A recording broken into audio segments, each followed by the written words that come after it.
So we've had our introduction to sneaky Jacob, but we're not done with Isaac just yet. Chapter 26 is very similar to two stories from the Abraham narrative, where Abraham lied about his wife to protect himself. In fact, it's so similar that you might wonder why this story is included in the Bible. And I think we're meant to see two major themes here. One is the sins of the father carrying on to the son.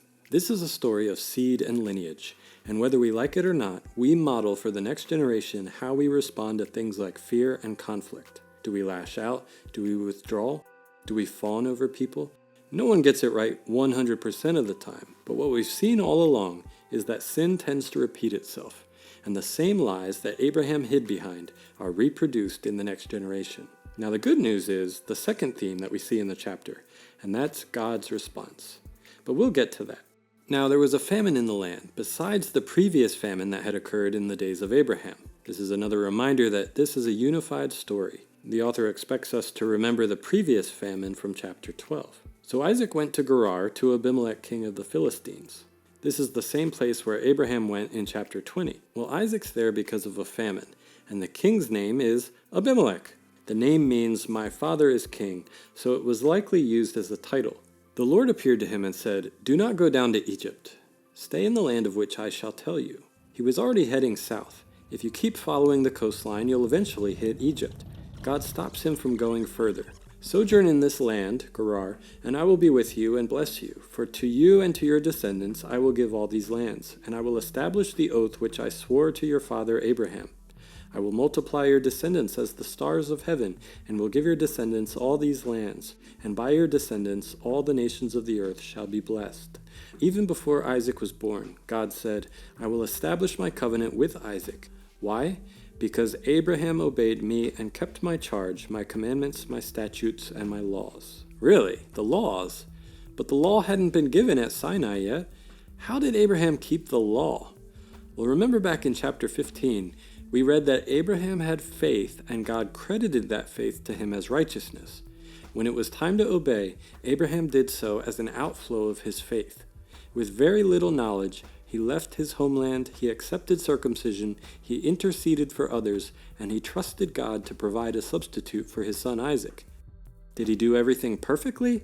Absolutely not. But he kept God's law by being a person of faith. And then because of Abraham's faith that resulted in obedience, Isaac became an inheritor of the covenant as well. So Isaac lived in Gerar. When the men of the place asked about his wife, he said, "She is my sister," for he was afraid to say, "my wife," thinking, "The men of the place might kill me on account of Rebekah, for she is beautiful." His chief concern is self-preservation. God said, "I'll be with you and bless you," and yet Isaac's actions said, "I have to protect myself so I don't die." It came about when he had been there a long time that Abimelech, king of the Philistines, looked out through a window and saw, and behold, Isaac was... The Hebrew word there is related to Isaac's name. He laughs. It's up to our imagination, but Abimelech saw them doing something that brothers and sisters don't do, and he was shocked. Then Abimelech called Isaac and said, "Behold, certainly she is your wife. How then did you say she is my sister?" And Isaac said to him, "Because I said I might die on account of her." Abimelech said, "What is this you have done to us? One of the people might easily have lain with your wife, and you would have brought guilt upon us." So Abimelech charged all the people, saying, "He who touches this man or his wife shall surely be put to death." Now Isaac sowed in that land, and reaped in the same year 100-fold. And the Lord blessed him, and the man became rich, and continued to grow richer until he became very wealthy. That Hebrew word for rich, richer, and wealthy are all forms of the same word, great. Why does that matter? Because God's promise to Abram was to make his name great, and to make his descendants into a great nation. So we have the seeds of that taking root now. Here in South Korea, there's a popular sandwich chain called Isaac Toast, and these two verses are printed on the wrappers. I guess the point is that the company is blessed by God, and the CEO has divine justification for raking in millions. The marketing doesn't seem to mention Isaac's struggle to access clean water, in a mission which might lead some to believe that there's a one-to-one correlation between God's blessing and financial prosperity. Yes, Isaac was blessed with wealth, but this was largely because of God's covenant with Abraham, not a normative expectation for all believers. Maybe I'm being uncharitable.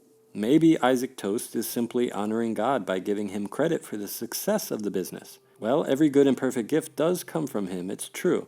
But blessing takes many forms, and we should be careful not to idealize wealth or luxurious lifestyles that we were never promised. For he had possessions of flocks and herds and a great household, so that the Philistines envied him. So we're moving from famine to abundance. And notice, this is all God's doing. Why? We just read about Isaac lying out of fear, the same lies his father told. Why is God blessing him? Because God had made a promise, and God keeps his promise even when he's working with total lamewads. Phew! But that doesn't mean that Isaac will immediately own the promised land. He still has a lot to learn. He has a high calling to become a blessing to all nations, and how can he be a blessing if he's never been in the trenches? Now all the wells which his father's servants had dug in the days of Abraham his father, the Philistines stopped up by filling them with earth. That's annoying. They didn't want to use the wells, they just wanted to stop Isaac from using the wells. But can you blame them? Isaac had already shown them that his primary concern was self-preservation. So Abimelech says, "Go away from us, for you are too powerful for us. We can't give this guy a foothold. He doesn't care about anyone but himself. We don't want him controlling the water and then expanding his territory here." So what does Isaac do? And Isaac departed from there and camped in the valley of Gerar and settled there. Why? He could have dug in his heels and fought. "Don't you know who I am? Don't you know who my dad was? I'm the promised child." But he didn't do that for two reasons. One reason is that he's a sojourner. He has no rights. God hadn't granted him the land yet. Second, Isaac trusts God. He knows there's a promise, and he knows the promise can take a really long time to reach fulfillment. One way or another, God was going to work things out. Maybe it would take 20 years, but it would happen. So Isaac thought, well, this isn't the right time or the right place, so I'll move on, and God will provide. Then Isaac dug again the wells of water which had been dug in the days of his father Abraham, for the Philistines had stopped them up after the death of Abraham, and he gave them the same names which his father had given them. For example, we recall Be'er-sheba, the well of 7, from back in Genesis 21. Again, just because he's the inheritor of the covenant doesn't mean he gets a free pass in life. He has to trust and struggle and wait and experience his own highs and lows of living. He has to learn that just because they know who Abraham is doesn't mean he's entitled to special privileges. In the New Testament, John the Baptist says, "And do not think you can say to yourselves, 'We have Abraham as our father.' I tell you that out of these stones God can raise up children for Abraham." You've got to produce good fruit.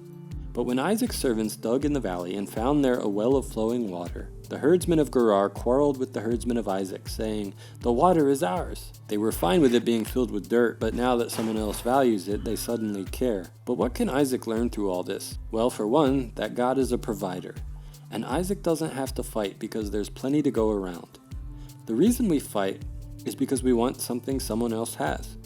We fight especially hard when we fear that maybe God won't pull through. If only we could rest in the confidence that God has given us more than we need. So he named the well Esek, because they contended with him. Okay, this is the well of contention, you can have it. Then they dug another well, and they quarreled over it too. So he named it Sitnah. This means opposition. It's the same root from which we get the word Satan. Satan is the opposer. This is the well of opposition. Isaac is blessed in so many ways. God keeps providing water everywhere he goes, and yet these people want to make trouble everywhere he goes. He moved away from there and dug another well, and they did not quarrel over it, so he named it Rehoboth, which means open spaces. For he said, "At last the Lord has made room for us, and we will be fruitful in the land." Then he went up from there to Beer-sheba. Why did he leave the fruitful open space? Maybe the famine was over and it was time to move on. Beer-sheba was the place where Abraham had made peace with Abimelech when they had quarrels about wells. The Lord appeared to him the same night and said, "I am the God of your father Abraham. Do not fear, for I am with you. I will bless you and multiply your descendants for the sake of my servant Abraham." God had already told him this in Gerar, but now that he's back at the site of Abraham's original peace treaty, it's time to reinforce the promise. So he built an altar there and called upon the name of the Lord, and pitched his tent there, and there Isaac's servants dug a well. That's good news, but then Abimelech came to him from Gerar with his advisor Ahuzzath and Phicol, the commander of his army. Yeah, please just call me Phil. Oh no, this has only meant trouble before. Now the king has important council members with him, so this is some important official business. You could call it a fecal matter. Haha, what are we in third grade? Isaac said to them, "Why have you come to me, since you hate me and have sent me away from you?" Isaac has read into their motives, but apparently God was working on them behind the scenes. They said, "We see plainly that the Lord has been with you. So we said, 'Let there now be an oath between us, even between you and us, and let us make a covenant with you, that you will do us no harm, just as we have not touched you and have done to you nothing but good, and have sent you away in peace. You are now the blessed of the Lord.'" Then he made them a feast, and they ate and drank. In the morning they arose early and exchanged oaths. Then Isaac sent them away, and they departed from him in peace. Now it came about on the same day that Isaac's servants came in and told them about the well which they had dug, and said to him, "We have found water." So he called it Sheba. Therefore the name of the city is Beer-sheba to this day. So Isaac again rededicates the name of the well that represented peace between the family of Abraham and the surrounding people. The chapter ends with a note on Esau. When Esau was 40 years old, he married Judith, the daughter of Beeri the Hittite, and Basemath, the daughter of Elon the Hittite, and they brought grief to Isaac and Rebekah. Esau shows again his impulsive personality. This family had a legacy to honor. There was a seed and a promise on the line. Marrying Canaanite women showed that he didn't care about God's covenant. What was right in front of him won out over what was right. And the decision brought grief to both Isaac and to Rebekah. That grief frames the events that unfold next.